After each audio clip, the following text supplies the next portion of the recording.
नमस्कार, बहुत बहुत स्वागत है आप सभी का फिर से एक बार गोलवंशी जीएस सेंटर में। आज हम समझने वाले हैं, आपने खैर नाम सुना होगा पीपीपी मॉडल। नाम सुना होगा आपने, साथ में सुना होगा ज्वाइंट वेंचर। आपको पता होगा गवर्नमेंट किसे कहते हैं, लिमिटेड किसे कहते हैं, प्राइवेट।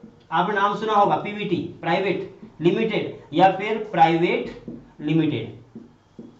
आपने कुछ नाम सुना होगा, ये कहते किसे हैं। और साथ में पीपीपी मॉडल के माध्यम से यदि कोई काम कर रहे हैं तो ये काम कैसे हम सक्सेस करेंगे, आज हम इसी पर बात करने वाले हैं। साथ में आप बताइए मुझे सहकारी किसे कहते हैं। यदि मैं आपसे कहूं कि 1 किलो कॉकरोच पकड़ के आप चाइना को बेचना है तो इसे कैसे बेच सकते हैं। आपको पता है कि चाइना के लोग और भी जो विकसित देश है वहां के लोग बिच्छू, सांप, कॉकरोच ऐसी चीजें खाते हैं। तो आपके घर में यदि 1 किलो कॉकरोच है, उसको पकड़ के चाइना को बेचना है तो आप कैसे बेच सकते हैं। हमारे पास कुछ व्यवस्था है, आइए देखते हैं।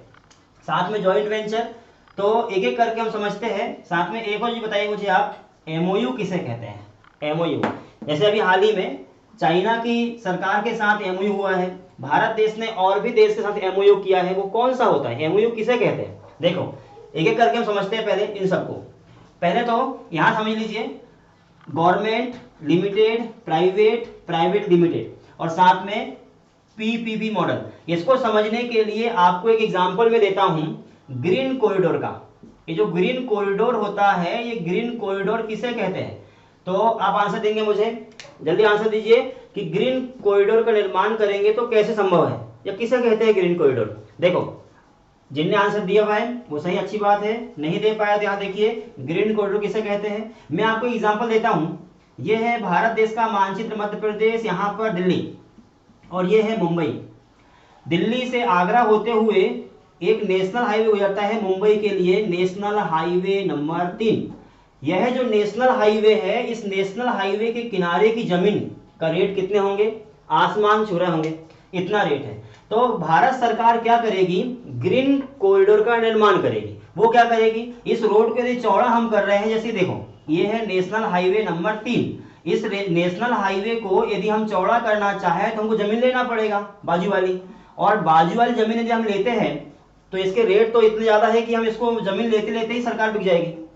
इसलिए क्या करना पड़ेगा, इस रोड को यहीं रहने दो, हम इसी रेट पर, इससे बहुत कम रेट पे, आप देख लीजिए ये जो रास्ता है नेशनल हाईवे नंबर 3, इसी भूमि जो किनारे वाली भूमि है इसका रेट, और यहां से 2-3 किलोमीटर दूसरा रेट, यहाँ वाली, यहाँ खेत है बहुत सारे, इस खेत में यदि हम रास्ता बना दें तो हमको सस्ता पड़ेगा। तो इसलिए क्या होता है, ग्रीन कॉरिडोर का मतलब होता है कि जो हाईवे है वहां का रेट तो बहुत ज्यादा है, वहां रास्ता का ना निर्माण ना करते हुए उसके दूरी पर दूसरा रास्ता बना देना, जहां पर बिना कोई रोक टोक के सरकार अपना काम कर सकती है और गाड़ियां वहां चल सकती है। आप बोलेंगे कि सर यहाँ जो बात है कि इस हाईवे को बनाएंगे हम क्यों, तो इस हाईवे को बनाने में इतना फायदा होगा कि यहाँ जो रेट है उससे कम रेट में, मान लो यहाँ पर 1000 रुपए रेट चल रहा है तो यहाँ आपको 15 रुपए, 20 रुपए, 100 रुपए रेट मिल जाएगा। आप देख लीजिए 100 रुपए रेट से यदि आपको जमीन मिल रही है तो यहाँ बना लो, 1000 रुपए का जमीन लेंगे हम। ये जो रास्ता बन रहा है इसको हम कहते हैं ग्रीन कॉरिडोर। आप बोलेंगे कि सर ग्रीन कॉरिडोर बनाने के लिए हमारे पास पैसा नहीं है तो क्या करेंगे, पैसे की जरूरत बिल्कुल भी नहीं पड़ेगी यदि आप ग्रीन कॉरिडोर का निर्माण करना चाहते हो। तो यदि ये रास्ता बनाना चाहते हो तो कैसे, आप बोलेंगे कैसे संभव है। देखो पीपीपी मॉडल, इसी को हम बोलते हैं जॉइंट वेंचर। इसमें क्या करेंगे,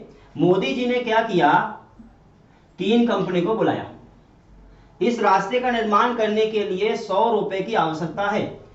तो एक कंपनी आई, कौन सी, अडानी, एक आई अंबानी और एक सरकार खुद ही। तो ये तीनों लोगों ने मिलकर के एक समझौता किया कि यार सरकार के पास पैसा नहीं है, हमको रास्ता बनाना है, जनता की सेवा भी करना है, तो संभव कैसे है, संभव ऐसे बनाएंगे इसको हम कि मोदी ने अडानी को बुलाया, बोले एक काम कर भाई तू जरा सीमेंट दे देना, बोले ठीक है। अंबानी को बोला कि तू उसके लिए क्या देना, सीमेंट गिट्टी दे देना और एक चीज दे देना, रोड बनाने के लिए जो चीज चाहिए, तो गिट्टी हो गई, ईंट दे देना, इसको बोल दिया। उसके अलावा सरकार ने बोला कि मैं जमीन लेके दे दूंगा, बोले ठीक है। तो इसने सीमेंट दिया, इसने लोहा गिट्टी और जो चीज लग रही है वो दे दिया, लोहा दे दिया इसने। अब आप बोलेंगे सर ये देंगे क्यों, आपको फ्री में दे रहा है क्या, तो नहीं ना, यही तो मैं बोल रहा हूँ कि हम बना रहा है रोड अभी। देखो आगे सुनिए पूरी बात करें। मोदी ने 3 को बुलाया, सरकार भी खुद जो है साथ में है, अंबानी है, अडानी है, सब लोग का बैठ के मिल रहे हैं, मिलके बातचीत कर रहे हैं कि भाई एक काम करो यार, मैं रास्ता निर्माण कर जो है मैं आपको जमीन दे रहा हूँ। किसने बोला, सरकार ने। तो सरकार यहाँ से हटके कहाँ गई, जनता के खेत में, उनको बोला, एक स्टम्प पेपर लिख के दिया, किसको, किसानों को, कि देखो यार भैया आपके खेत से हम रास्ता का निर्माण करना चाहते हैं, आपकी इतनी जमीन हमको चाहिए। वो बोलेंगे कि जमीन जब हमारा रास्ता बन जाएगा, यहाँ से नेशनल हाईवे बन जाएगा, तो आपका खेत का जो रेट है वो रेट बहुत ज्यादा हो जाएगा, वैल्यू बढ़ जाएगी पहली बात तो आप रास्ता बनाने दो। तो वो जनता जो बोलेगी ठीक है बना ले, लेकिन पैसा कौन देगा इसके लिए, क्योंकि उनकी खेत जाएगी ना, खेती जाएगी, उनकी भूमि जाएगी। उसके लिए सरकार एक स्टम्प पेपर लिख के देगी, क्या लिख के देगी, कि अभी मैं आपको पैसा नहीं दूंगा। कब पैसे दूंगा, रोड बन जाएगा, ट्रांसपोर्टेशन शुरू हो जाएगा, तब जो वहां से पैसे आएगा हम आपको पैसा दे देंगे। और जनता कैसे मानेगी, लिख के दो स्टम्प पेपर पर सबको, तो उनको क्या करेंगे, 6 महीने 8 महीना वेट कर लेगी। और रास्ता इन्हें जमीन दे दिया, किसने, सरकार का काम कंप्लीट हो गया, यानी उनका क्या हो गई, भूमि दे दिया। अब काम अंबानी का, अडानी का और रिलायंस का जितनी कंपनी थी उनने काम करना शुरू किया। किसी ने लोहा दिया, किसी ने सीमेंट दिया, किसी ने गिट्टी दिया, किसी ने कुछ दिया, इस प्रकार सब लोग मिलके और बातचीत करें। इसका कितना परसेंट लगा, इसका लगा था 30%, इसका लगा है 30%, 33 मान लो, 33% इसका, 33 इसका और 33 इसका, ये तीनों ने मिलकर के 99-100% कर लिया और रोड का निर्माण काम शुरू हुआ। तो इन लोगों ने मिलकर के प्रोजेक्ट लिया और रोड बनाना शुरू किया, रास्ता का निर्माण हो गया। अब रास्ता का निर्माण हुआ, उसके बाद में हमने क्या किया, यहां पर टोल टैक्स बनाया, टोल टैक्स बना। अब जो पैसा यहां लगा था, अब यहां पर क्या होगा, टोल टैक्स बन गए, गाड़ी चलेगी, आप ट्रक लेते लाखों संख्या, लाखों रुपए आप साल का उसमें टैक्स भरते हैं, गाड़ी चलती है उसमें टैक्स भरते हैं, जितना आप रोड पे चल रहे हैं उसका पहले टैक्स भरना पड़ता है। तो जो 100 रुपए आपने रोड से कमाया, यह जो 100 रुपए है वो कहां बटेगा, 30 रुपए इसका, 33 इसका, 33 इसका, 33 इसका, जितना जितना पैसा उनने लगाए थे उतना उतना पैसा उनको निकलते जाएगा, हर महीने का जाएगा पूरा। और इस प्रकार से जो पैसा आएगा सरकार के पास में, ये सरकार ने क्या किया था, ये जमीन ली थी, इस जमीन को पैसा वापस कर दे किसानों को, तो किसान भी खुश, उनकी वैल्यू भी बढ़ गई यहाँ पर जमीन की, और रास्ता अपना काम चल रहा है, जनता के लिए सुविधा वाली बात हो गई। यह जो मॉडल है, इसी मॉडल को हम बोलते हैं पीपीपी मॉडल, और ऐसे रास्तों को कहते हैं हम ग्रीन कॉरिडोर। समझ में आया कि नहीं, आ गया। देखो आपको एक बात क्लियर हो गई, पीपीपी मॉडल इसी को बोलते हैं जॉइंट वेंचर, यानी 2 या 2 से अधिक लोग मिलकर के जो कोई भी काम को निर्माण करने के लिए प्लानिंग करते हैं और प्लान करके उसको इम्प्लीमेंटेशन करते हैं, इसी को हम बोलते हैं पीपीपी मॉडल, यानी जॉइंट वेंचर। आप बोलते होंगे कि ये एमओयू क्या है, तो उन लोगों ने क्या किया, ऐसा तो नहीं मोदी ने बोला अरे अडानी तू भी आ, अंबानी तू आ, सब लोग आओ, जरा एक काम करो, जाओ जरा रास्ता का निर्माण करो, ऐसे हवा बात तो नहीं करेंगे, लिखा पढ़ी होती है, उसमें स्टम्प बनते हैं। तो बड़े स्तर पर जो काम होता है वो बैठ करके बातचीत कर रहे हैं कि अभी आप रास्ता का निर्माण करने के लिए सपोर्ट करो, जितना पैसा आएगा उतना उतना अपन वापस बांट लेंगे आपस में, आपका अंबानी का हो जाएगा, अडानी का हो जाएगा और आपका हो जाएगा, सबका हो जाएगा। ये जो साइन किए हैं, इसी साइन को हम बोलते हैं MOU, memorandum of understanding, memorandum of understanding. तो ये हो गया MOU, PPP model, joint venture. अब यहां देखिए, government limited, private, private limited किसे कहते हैं, बहुत इजी है। प्राइवेट का मतलब होता है कि यदि कोई काम 100 रुपए में हो रहा है तो 100 रुपए में से 51% या इससे ज्यादा किसी निजी व्यक्ति का हो, प्राइवेट का हो, या दूसरी बात यहां समझना कि 49% या इससे कम किसका हो, सरकार का हो। यदि ऐसा कोई समझौता हो रहा है और ऐसा काम हो रहा है तो इसको हम बोलते हैं प्राइवेट।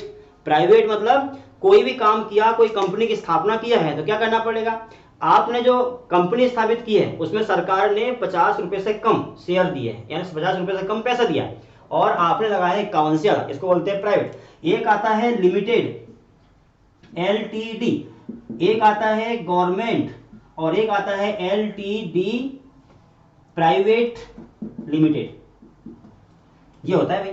तो सुनो, ये हो गया प्राइवेट, साथ में याद रखना एक होता है लिमिटेड। तो लिमिटेड का मतलब होता है, अच्छा सेम इसका उल्टा, यदि सरकार का यहाँ 100 रुपए है या 100 रुपए नहीं है। दूसरी बात यहाँ समझना, यदि 51 से ज्यादा सरकार का है और 50 रुपए से कम यानी 49 से कम किसका है, किसी प्राइवेट व्यक्ति का है, तो सरकार किस जो है कंपनी किसकी है, कंपनी सरकार की होगी। 50 से ज्यादा, 50 रुपए से ज्यादा सरकार का लगा है और 50 से कम जनता का लगा है या किसी व्यक्ति का लगा है, तो ज्यादा किसके शेयर है, गवर्नमेंट के। ऐसी कंपनी को गवर्नमेंट कंपनी कहते हैं। जैसे आप देख लीजिए LIC, यदि मैं LIC की बात करूं तो LIC में 74% जो सरकार के हैं, बाकी 26% जो है वो किसका है, किसी निजी व्यक्ति का है, ग्रुप का है। तो 74% किसके, सरकार का, जनता का, यानी लिमिट जो है कंपनी कौन सी, सरकारी कंपनी है। इस प्रकार से याद रखना पड़ेगा। दूसरी बात देखिए, यहां पर लिमिटेड लिखा है और प्राइवेट लिमिटेड एक होता है, प्राइवेट PVT.LTD, प्राइवेट लिमिटेड। तो प्राइवेट लिमिटेड किसे कहते हैं, लिमिटेड किसे कहते हैं, ध्यान दो। प्राइवेट लिमिटेड का मतलब होता है भारत सरकार ने कोई कंपनी को स्थापित करने के लिए सपोर्ट किया हो, और एक तो ध्यान समझना 51 रुपए से ज्यादा किसी निजी व्यक्ति का हो और 49 से कम सरकार का हो, तो ये कंपनी कहलाती है प्राइवेट लिमिटेड। लेकिन इतने में काम नहीं चलेगा, इसमें साथ में एक चीज और ध्यान रखना होता है कि ऐसी कंपनी में काम करने वाले व्यक्ति की संख्या 2 से 50 के बीच में होना चाहिए। 2 व्यक्ति या उससे ज्यादा, 50 से कम। यदि ऐसी कंपनी बनी है तो इसको हम बोलते हैं प्राइवेट लिमिटेड। कई बार देखे होंगे आपने ICICI लिमिटेड नाम लिखा रहता है, ICICI लिमिटेड LTD। ये क्या होता है, लिमिटेड, प्राइवेट लिमिटेड। समझ में आ गया। प्राइवेट मतलब किसी व्यक्ति का ज्यादा पैसा लगा है, ये देखो। लिमिटेड मतलब यहां देख लीजिए, लिमिटेड का मतलब होता है कि 50 रुपए से ज्यादा किसी निजी का है और 49 से कम किसका है, सरकार का है, लेकिन काम करने वाले व्यक्ति 50 से ज्यादा है, इसे लिमिटेड कहते हैं। इसको बोलते हैं प्राइवेट। और गवर्नमेंट, समझ में आ गया। प्राइवेट लिमिटेड समझ में आ गया कि सरकार का पैसा लगा है कम, किसी व्यक्ति की ज्यादा, लेकिन काम करने वालों की संख्या 2 से 50 के बीच में है, और यहां पर 50 से ज्यादा है, इसको लिमिटेड कहते हैं। आपको ये भी समझ में आ चुका होगा। तो बताइए मुझे, PPP, यदि आपको इस पेन का निर्माण करना है तो क्या करना पड़ेगा, आपको एक समझौता करना पड़ेगा। समझौता आपने किया, 4 कंपनी आई, चारों ने आकर के हाँ इस निर्माण करने के लिए 100 रुपए खर्च किया। उसके बाद में इसको मार्केट में बेचने लगे, बेचने में जितना पैसा आया उसको आपस में बांट लिया, ये हो गया समझौता। PPP मतलब क्या, प्राइवेट पब्लिक और पार्टनरशिप। प्राइवेट मतलब किसी व्यक्ति, पब्लिक मतलब जनता मतलब सरकार, और पार्टनरशिप मतलब समझौता, पब्लिक प्राइवेट पार्टनरशिप। और ये होता है, हमने समझौता किया था, लिखा पढ़ी की थी, छोटी भाषा में बोलते हैं हम लोग, क्या बोलते हैं, एग्रीमेंट करवाना, समझौता करवाना, वही MOU है, मेमोरेंडम ऑफ अंडरस्टैंडिंग। उम्मीद करूंगा आपको समझ में आ चुका होगा। तो यदि आपको समझ में आ गया है तो आप मुझे एक एग्जांपल बताइए, कोई भी एग्जांपल। जैसे आपने आलू से कोई भजिया बनाने का काम शुरू किया, तो भजिया बनाने के लिए आलू का आप प्रोडक्शन करेंगे। इसमें 4 लोगों का एग्जांपल देके समझाइए मुझे कि आप लोगों ने 4 लोगों के साथ मिलकर काम किया है और प्लान को सक्सेस किया है। मिलते हैं हम जल्दी अगले वीडियो में।